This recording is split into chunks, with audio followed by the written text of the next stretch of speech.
अस्सलामुअलैकुम बच्चों। तो एक्सरसाइज 1 जो है सेट ए बिजनेस मैथ आईकॉम पार्ट 1, इसकी एक्सरसाइज का आज मैं करवाऊंगी क्वेश्चन 1.2। इसमें एक आ गया है the ratio between the shares of A and B is. Ratio दी गई है, ए एक कोई भी शख्स है, बी एक शख्स है जिनके किस शेयर्स हैं किसी चीज़ में, किसी कोई बिजनेस है जिसमें शेयर है। ए की 1 रेशो है, बी की 2 है। And the ratio between the shares of B and C, B की दोबारा एक रेशो है, कितनी है 3 है, और फिर सी की 4 है। इफ द प्रॉफिट इज 20,400 20,400 का प्रॉफिट हो इज टू बी डिवाइडेड। तो ये तीनों लोग ए बी सी, मतलब बी 2 दफ़ा आ रहा है ना, ए बी और सी किस तरह डिवाइड करेंगे उसको अपने आप, ये मतलब तीनों किस तरह कितने कितने पैसे लेंगे। How much will each get, हर एक को कितने पैसे मिलेंगे। तो ये क्वेश्चन में कहा गया है। तो तीनों की हम रेशो लिख लेते हैं। सबसे पहले सॉल्व किस तरह करना है आपने, ए रेशो बी रेशो सी। बी को सेंटर में क्यों लिखा है, क्योंकि यहाँ पे ये जो पहली रेशो ए और बी की दी गई है, फिर बी एंड सी की, बी 2 दफ़ा है, जो भी वैल्यू 2 दफ़ा होगी उसको सेंटर में लिखना है आपने। अब यहाँ पे ए की रेशो कितनी है, ए की रेशो 1 है, तो यहाँ पे 1 लिख देंगे। बी की रेशो कितनी है 2, फिर बी की, B and C is, B की रेशो फिर 3 है तो बी के नीचे ही लिखेंगे, और फिर सी की रेशो 4 है। कंपाउंड प्रोपोर्शन में जब भी इस तरह वैल्यूज आ जाएं तो उनको मल्टीप्लाई इस तरह किया जाता है, इसको इस वैल्यू के साथ करेंगे, फिर इसको इसके साथ मल्टीप्लाई करेंगे, और यहाँ पे जो वैल्यू आए फिर उसको इससे करते हैं। मतलब ये जो 4 मैंने ऊपर लिख दिया है इसको बेसिकली यहाँ पे लिखा जाता है, तो यहाँ पे लिखते हैं। अब इसको मल्टीप्लाई कर देंगे तो एक नई रेशो बन जाएगी इसकी। इसको मल्टीप्लाई करने से एक रेशो आएगी जिसको मैं यहाँ पे लिख रही हूँ। 3 1s are 3 ratio, 3 2s are 6 और 2 4s आर 8। तो ये एक नई रेशो आ गई 3 6 और 8। अब हमने हर एक का शेयर निकालना है, हर एक का प्रॉफिट निकालना है। इसके बाद मैं इसको नेक्स्ट पेज पे करती हूँ।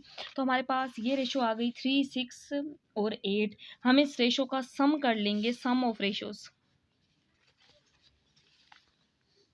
सम ऑफ रेशोज।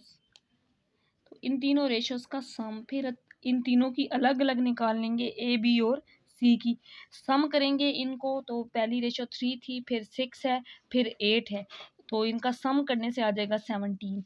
अब हमने प्रॉफिट शेयर्स निकालने हैं ए बी और सी के। तो पहले ए का प्रॉफिट शेयर निकालेंगे। इसका प्रॉफिट शेयर कितना हो गया, टोटल जो अमाउंट है वो 20,000 है, तो 20,000 में से ए वाले को कितना मिलेगा।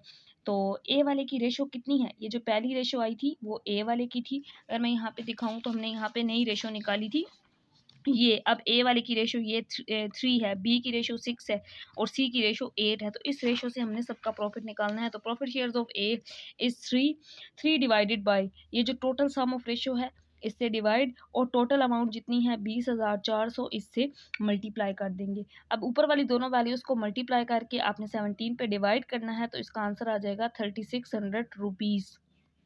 पहले का प्रॉफिट शेयर इतना होगा। अब दूसरे का प्रॉफिट शेयर निकालना है, तो हम लिखेंगे यहाँ पे profit share of B. B जो पर्सन था उसका प्रॉफिट शेयर कितना होगा, profit share of B is, तो सेकंड जो रेशो थी बी की वो 6 थी, इसको total sum of the ratio से डिवाइड और टोटल अमाउंट से मल्टीप्लाई कर देंगे। 20,400 है, तो 20,400 को 6 से मल्टीप्लाई और 17 पे जब डिवाइड करेंगे आप कैलकुलेटर पे, तो इसका आंसर आ जाएगा 7,200, यानी कि 7,200 आ जाएगा। फिर प्रॉफिट शेयर ऑफ सी भी मालूम करना है। इसका जो तीसरा हिस्सा है वो ये है कि profit share of A B और सी निकालना था, तो अब निकालेंगे profit share of C. C की जो रेशो थी वो 8 थी, इसको सम ऑफ द रेशो 17 पे डिवाइड और टोटल अमाउंट 20,400 है, 20,400 है, इससे मल्टीप्लाई। तो ऊपर वाली दोनों वैल्यूज़ को मल्टीप्लाई करके जो आंसर आएगा उसको 17 पे डिवाइड कर देंगे, तो यहाँ पे वैल्यू आ जाएगी 9,600 रुपीज़।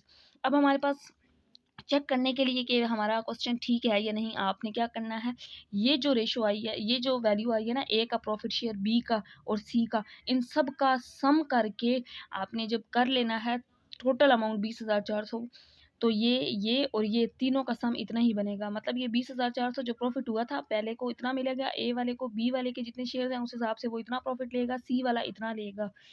तो अगर इन तीनों अमाउंट्स को जमा करें तो 20,400 ही आता है।